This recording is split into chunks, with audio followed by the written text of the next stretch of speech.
Hoy Ya vamos ves. a ver varios sobre la historia de México. Por ejemplo, podemos empezar con el México prehispánico y sistema político azteca.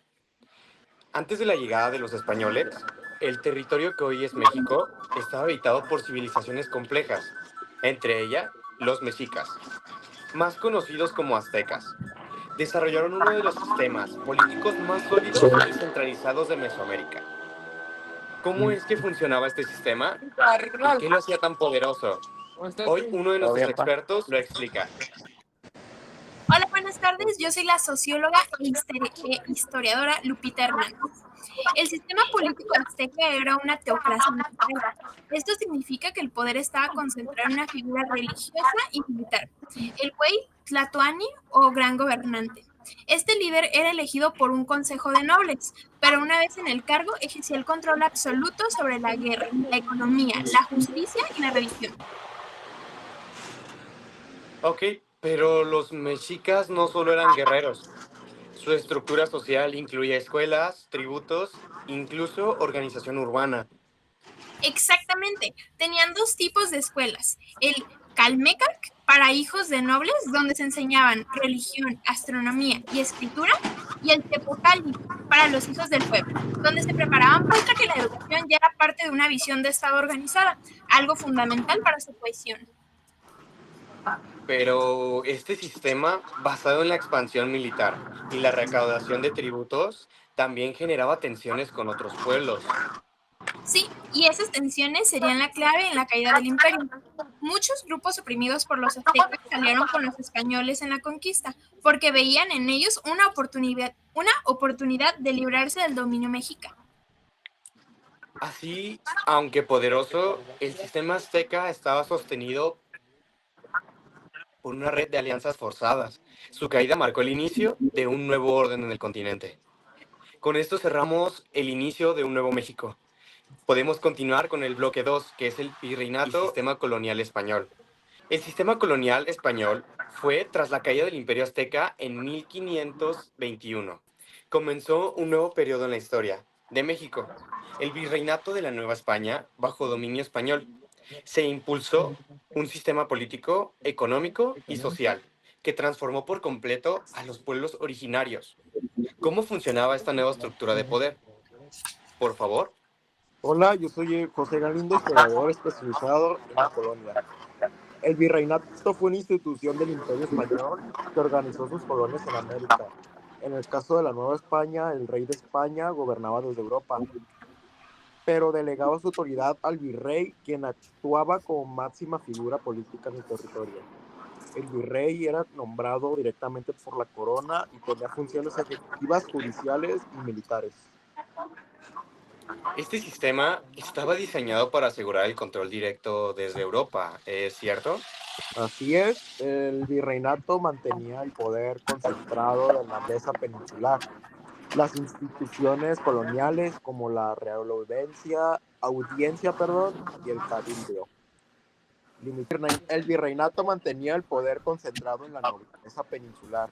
Las instituciones coloniales, como por ejemplo la Real Audiencia y el Cabildo, limitaban la participación de los criollos, o sea, es decir, españoles nacidos en América, lo que generó transmisiones que más tarde serían fundamentales para el proceso de la independencia.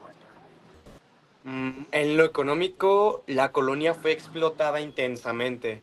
Se estableció un sistema basado en el saqueo de recursos y en el trabajo forzado.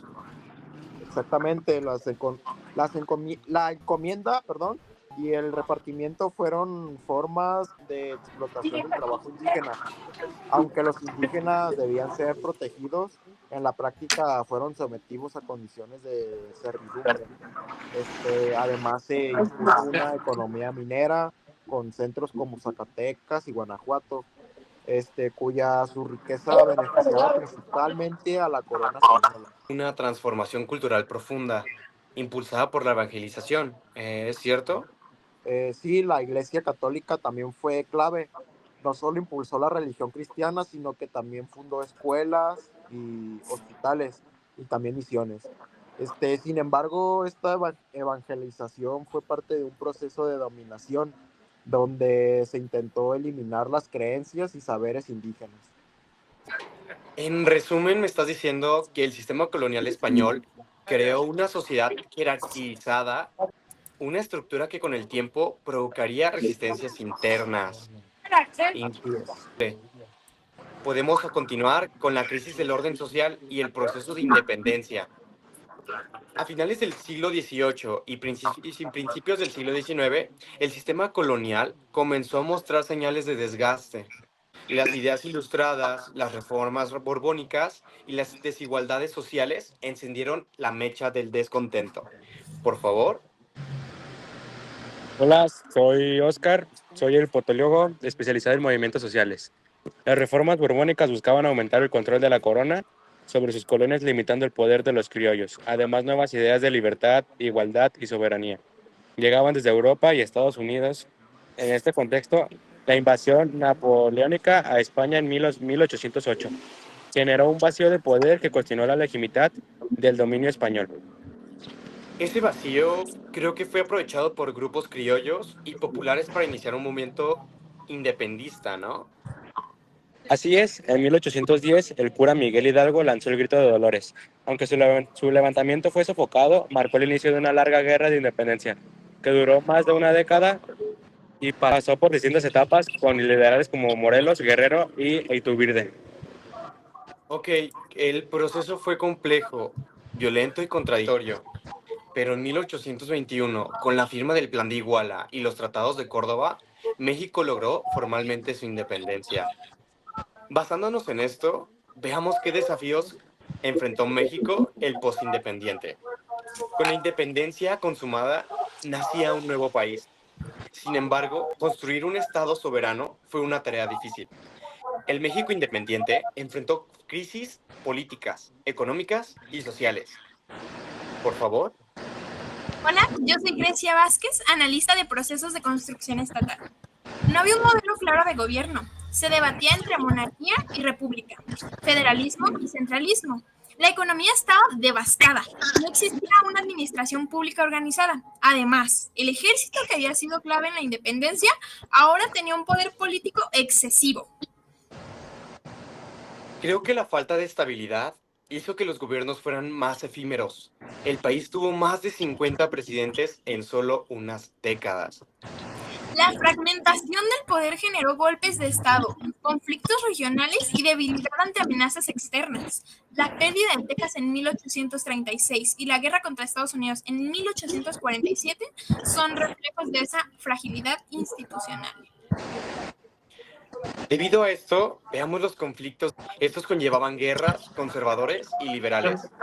Durante el siglo XIX, México fue escenario de intensas luchas políticas entre liberales y conservadores. Sus diferencias ideológicas marcaron el rumbo del país. Por favor. Hola, yo soy Pérez Galindo como constitucionalista e historiador político. Los conservadores defendían el orden tradicional, el poder de la iglesia y un gobierno centralizado. Los liberales, en cambio, impulsaban una república federal, laico y con igualdad, ante la ley. Estos conflictos provocaron guerras civiles como la Guerra de Reforma de 1857 a 1861, me parece. Creo que además México vivió una intervención extranjera, el Segundo Imperio Mexicano. ¿Es cierto? Sí, Napoleón III impulsó a Maximiliano de Habsburgo como emperador con apoyo de los conservadores. Sin embargo, los liberales, encabezados por Benito Juárez, resistieron y en 1867 el imperio fue derrotado. La república se restauró, pero las heridas del conflicto siguieron abiertas. Wow, es increíble cómo un México ya un poco avanzado todavía seguía evolucionando y dejaba al porfiriato, que tenía estabilidad, desigualdad y una dictadura. Es increíble cómo esto dejó varias, ¿cómo se dice? Heridas abiertas, por así decirlo. Pero en este tema ya se me escapa un poco de las manos. Empezamos con mi compañero Nuno Axel. Él es el experto en esto. ¿Qué tal, Omar? Hola, me presento, me llamo Gómez Quirós. Vamos a presentar nuestros temas más esparcidos aquí. y donde nos vamos a presentar con un bloque bastante importante, el porqué, el porfiriato y la estabilidad, desigualdad y la dictadura. A finales del siglo XIX, Porfirio Díaz llegó al poder. Su lema, orden y progreso, marcó una época de crecimiento económico, pero también de represión y desigualdad. Hola, Presentamos como economista e historiador social. hola, buenas tardes, yo soy Oscar, me presento como economista y historiador social. El porfiriato modernizó el país, ferrocarriles, inversión extranjera, crecimiento minero e industrial. Sin embargo, todo esto beneficiaba a una élite. Los campesinos perdieron tierras, los obreros no tenían derechos y la libertad política fue suprimida. Algo interesante, donde Díaz se mantuvo en el poder por más de 30 años, manipulando elecciones y persiguiendo a los opositores. Así es, la estabilidad tenía un costo alto. Cuando Díaz anunció que no se reelegiría en 1910, surgió un movimiento encabezado por Francisco Madero. Al intentar postularse democráticamente y ser encarcelado, Madero llamó a la revolución. Muy bien, con Porfirio Díaz llevando a la baja, llamando a Madero como una revolución mexicana para todos, causando personajes y consecuencias importantes en México, narrando como la Revolución Mexicana, que comenzó en 1910 como una lucha de elecciones libres, pero pronto se transformó en un conflicto armado con múltiples actores y demandas, expresando a nuestro especialista en movimientos revolucionarios. Hola, ¿qué tal? Yo soy Mateo. Madero representaba el cambio político. Zapata exigía justicia agraria con su lema Tierra y Libertad. Villa lideraba el norte con apoyo popular y Carranza buscaba un nuevo orden constitucional. Fue una guerra larga, caótica, con más de 1 millón de muertos. Perfecto. ¿Y cuál fue el legado que dio? A pesar de las traiciones y conflictos, la revolución sentó las bases para una nueva constitución, la de 1917, que reconoció derechos sociales, laborales y la propiedad nacional del petróleo.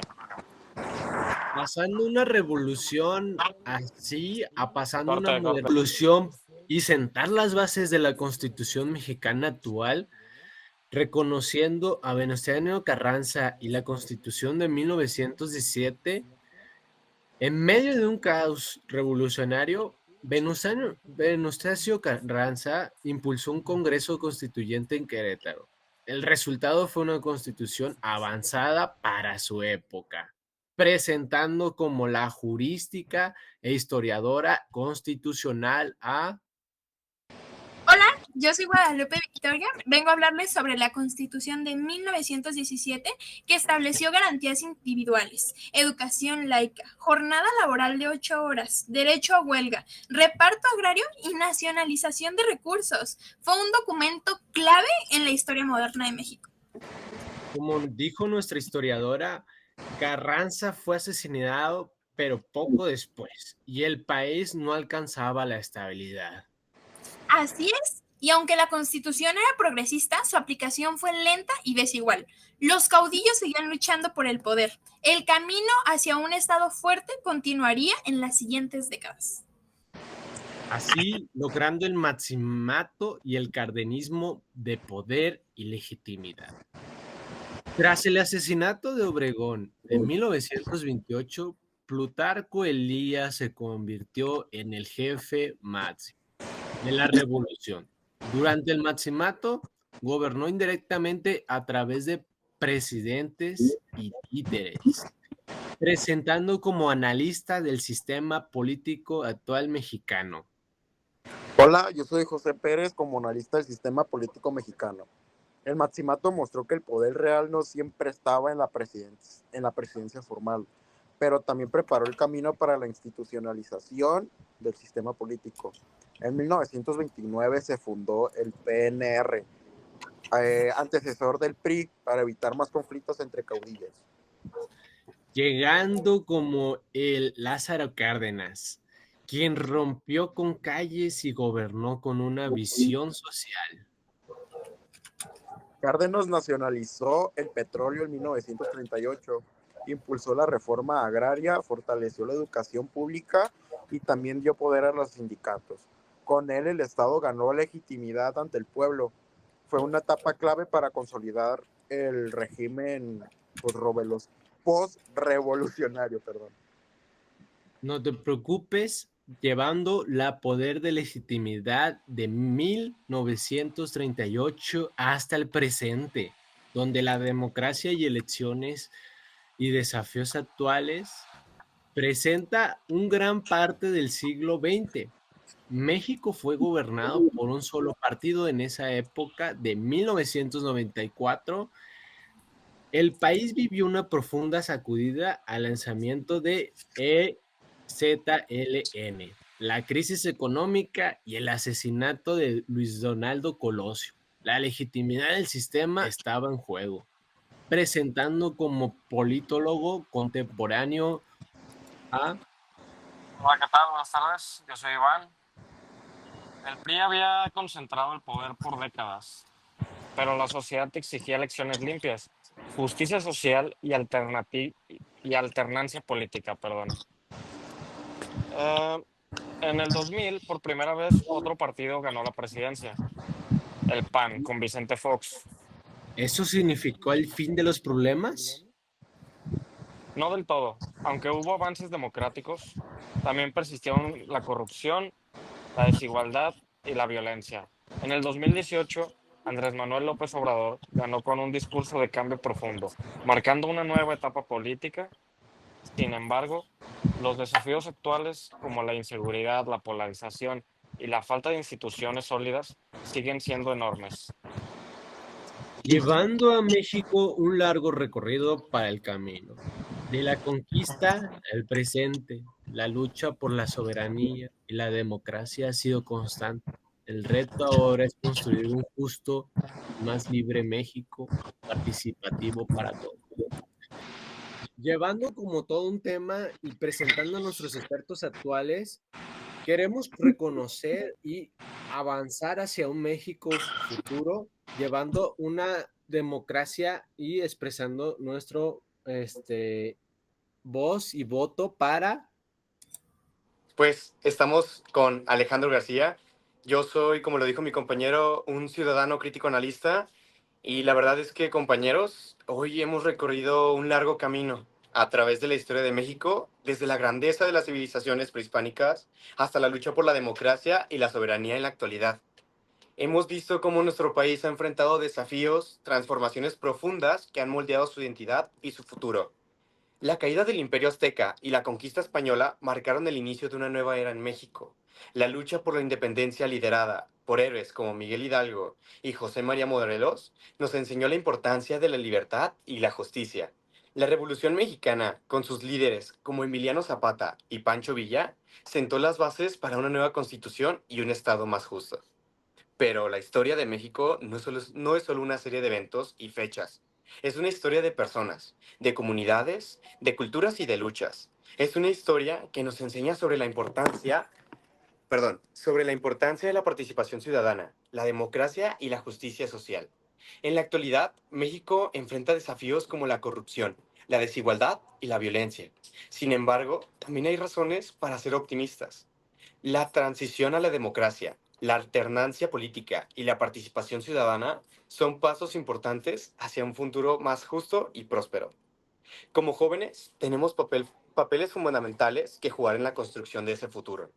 Podemos ser líderes, podemos ser activistas, podemos también ser ciudadanos comprometidos con la justicia y la democracia. Podemos aprender de la historia de México y aplicar esas lecciones en nuestra vida diaria. La historia de México es un recordatorio de que el cambio es posible, pero también de que la construcción es un futuro mejor. Requiere esfuerzo y dedicación de todos. ¿Qué papel jugarías tú en la construcción de este futuro? La historia de México sigue escribiéndose. Todos tenemos oportunidades de ser parte de ella. Así que, compañeros, les pido que reflexionen sobre lo que hemos aprendido hoy. Piensen en cómo podemos aplicar esas lecciones en nuestra vida diaria. Piensen en cómo podemos ser parte del cambio que queremos ver en México. Juntos podemos construir un futuro más justo, más próspero y más democrático para todos. Ya. transformando así nuestra participación de nuestro invitado especial. Llevamos todo una participación entre expertos, ciudadanos, en un tan solo guión. Nuestros participantes de expertos a ciudadanos democráticos, llevando un México de la prehistoria a un México actual de democracia. Queremos concluir con esto, con algo que es llevado a la visión desde todo un experto hasta todo un ciudadano. Muchas gracias por acompañarnos.